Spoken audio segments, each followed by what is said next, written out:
Ration કાર્ડમાં નામ ઉમેરવા માટે હવે તમારે તાલુકા પંચાયત કે મામલેદાર કચેરી જવાની જરૂર નથી, કારણ કે આ વિડીયો જોયા બાદ તમે હવે તમારા ગામ પંચાયત અને તમારા જાતે તમારા ગામ પંચાયતમાં જઈને તમે નામ ઉમેરી શકો છો। નમસ્કાર મિત્રો, હું છું નયન અને આજે આ વિડીયોમાં આપણે જોવાના છે કે રેશન કાર્ડમાં 2024માં નામ ઉમેરવા માટે મતલબ કે નામ એડ કરવા માટે જો તમારા મેરેજ થયા હોય અથવા તમારા ઘરમાં કોઈ પણ બાળકનો જન્મ થયો હોય એનું નામ ઉમેરવું હોય તો હવે ઘણી સરળ રીત થઈ ગઈ છે રેશન કાર્ડમાં નામ ઉમેરવા માટે। કારણ કે જે પહેલા જે પ્રોસેસ હતી મામલેદાર કચેરી જવું પડતું હતું, ઘણી બધી લાઈનમાં ઊભું રહેવું પડતું હતું, પ્લસ કે તમારે એફિડેવિટ પણ કરવું હતું મામલેદાર કચેરી જઈને, પરંતુ હવે તમે ગામ પંચાયતમાં જઈને તમારું નામ ઉમેરી શકો છો, તે પણ તમારા ગામમાં અને તમારું કોઈ પણ તાલુકો જિલ્લામાં રહેતા હોય અને કોઈ પણ ગામમાં જઈને તમારું નામ ઉમેરી શકો છો। નામ ઉમેરવા માટે કયા કયા ડોક્યુમેન્ટ જોઈએ, કઈ કઈ ક્રાઇટેરિયા છે, કોનું કોનું નામ ઉમેરી શકાય અને કોનું કોનું નામ ના ઉમેરી શકાય, આ વિડીયોમાં આપણે જોવાના છે। વિડીયો લાસ્ટ તક જોજો અને તમે જો આપણી ચેનલ પર નવા આવ્યા છો તો એકવાર આપણી ચેનલને વિઝિટ જરૂર કરજો। આપણી ચેનલ પર આવા ઘણા બધા વિડીયો આવે છે તો એકવાર આપણી ચેનલને વિઝિટ જરૂર કરજો। આપણી ચેનલ પર દરેક યોજનાઓને લગતા ફોર્મ, દરેક ઓનલાઈન કામ, નામ ઉમેરવાના ફોર્મ, દરેક પ્રકારના વિડીયો આપણી ચેનલ પર આવે છે તો એકવાર આપણી ચેનલને સબસ્ક્રાઇબ કરીને વિઝિટ જરૂર કરજો। ચાલો હવે આપણે જોઈએ આપણા મોબાઈલની સ્ક્રીન અને કોમ્પ્યુટરની સ્ક્રીનમાં કે કેટલા ડોક્યુમેન્ટ જોઈએ અને કઈ રીતે નામ ઉમેરી શકો છો। સૌથી પહેલાં આપણે ડિજિટલ ગુજરાત ઓપન કરવાનું છે તો ડિજિટલ ગુજરાત ઓપન કરવા માટે ગૂગલ ક્રોમમાં આપણે ડિજિટલ ગુજરાત ઓપન કરવાનું છે। અહીંયા તમે જાતે પણ રજિસ્ટર કરી શકો છો, પરંતુ તમે ગામના કોમ્પ્યુટર ઓપરેટર પાસે લોગિન કરાવશો તો તમારું નામ જલ્દી આવી જશે અને તમારે અહીંયા લોગિન કરાવવાનું રહેશે। લોગિન કર્યા બાદ ઓફિસ લોગિનમાં જવાનું છે। અહીંયા એનો ગામનો વીસી ઓપરેટર એની આઈડી અને પાસવર્ડ એન્ટર કરશે અને બીજું એક પેજ આ રીતે ઓપન જોવા મળશે। તમારે અહીંયા ડિજિટલ સેવામાં જઈને તમારે રેશન કાર્ડ લખ્યું છે ત્યાં ટીક કરાવવાનું રહેશે। અહીંયા એપ્લિકેશન કરાવવાનું છે, એપ્લિકેશન એન્ટ્રીમાં જવાનું છે। ત્યારબાદ કોઈપણનું નામ એક એપ્લિકેશનમાં લખાવી શકો છો, જેમ કે તમારા રેશન કાર્ડમાં 5 નામ છે તો 5 નામમાંથી કોઈ એક નામ સિલેક્ટ કરીને તમારે અહીંયા એપ્લિકેશન કરાવવાનું છે।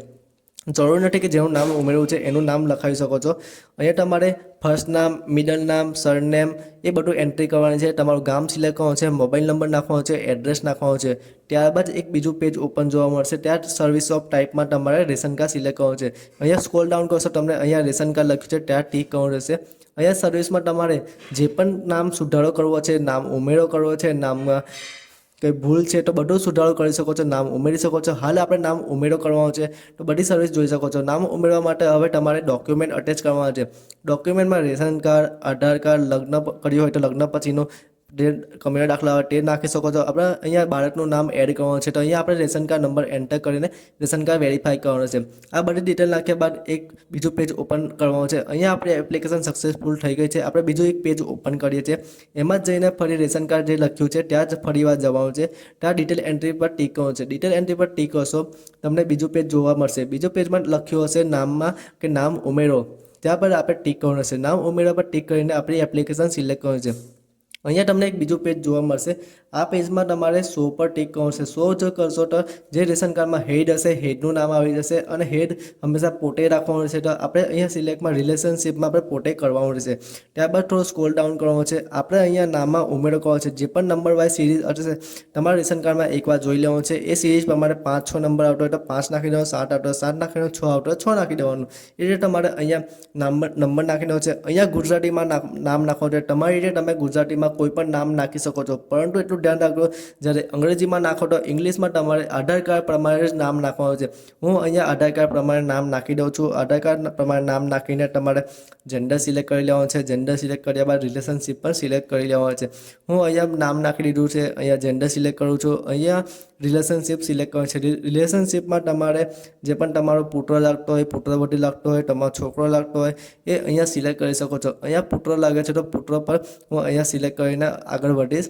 ત્યારબાદ તમારે એક જન્મ તારીખ નાખવાની છે। જન્મ તારીખ નાખો ત્યારે ધ્યાન રાખજો આધાર કાર્ડમાં જે પણ જન્મ તારીખ હોય એ પ્રમાણે તમારે આધાર કાર્ડ જેવી તમારે નામ નાખવાનું છે, આધાર કાર્ડ જેવું તમારે જન્મ તારીખ નાખવાની છે। અહીંયા સેમ બધું આધાર કાર્ડ પ્રમાણે નાખવાનું છે। ખાલી ગુજરાતીમાં તમે કોઈ પણ નામ લખાવી શકો છો, પરંતુ ઇંગ્લિશમાં જે પણ લખો તે આધાર કાર્ડ પ્રમાણે જ લખાવજો તો તમારું આ નામ ઉમેરવામાં આવશે, નહીં તો ઉમેરી નહીં શકો। અહીંયા આપણે જન્મ તારીખ નાખી દઈએ છીએ, જે પણ આધાર કાર્ડમાં જન્મ તારીખ છે એ પ્રમાણે આપણે અહીંયા સિલેક્ટ કરીને નાખી દેવાનું છે। ત્યારબાદ તમને બીજું પેજ ઓપન જોવા મળશે, તે પેજમાં તમારે એક વેરીફાઈ કરવાનું છે, આધાર કાર્ડ વેરીફાઈ કરવાનું છે. હું તમને આગળ બતાવું છું. અહીંયા તમારે બધી ડિટેલ નાખ્યા બાદ તમારે પહેલાં તો આધાર કાર્ડ નંબર નાખવો છે. અહીંયા વર્ષ નાખજો, વર્ષ નાખીને તમારે આધાર કાર્ડ વેરીફાઈ કરવાનું રહેશે. તો અહીંયા વેરીફાઈ પર ટિક કરવાનું કમ્પલસરી છે. વેરીફાઈમાં જો તમારે યસ આવે તો તમારું આધાર કાર્ડ વેરીફાઈ થશે, અધરવાઇઝ યસ નહીં આવે તો તમે નામ ઉમેરી નહીં શકો. અહીંયા બધા ડોક્યુમેન્ટ અપલોડ કરવાના છે. આપણે એક એક કરીને ડોક્યુમેન્ટ અપલોડ કરી દઈએ છીએ. તમારે અહીંયા બધા ડોક્યુમેન્ટ અપલોડ કરીને સેવ પર ટિક કરવાનું છે. સેવ જેવું કરશો તમારે બીજું એક વેરીફાઈ કરવાનું છે. વેરીફાઈ તમે કર્યા બાદ આગળની પ્રોસેસ જે વીસી ઓપરેટર કોમ્પ્યુટર ઓપરેટર હશે એ તલાટી આઈડીમાં જશે અને તલાટી આઈડીમાં જઈને એ અપલોડ આપી દેશે.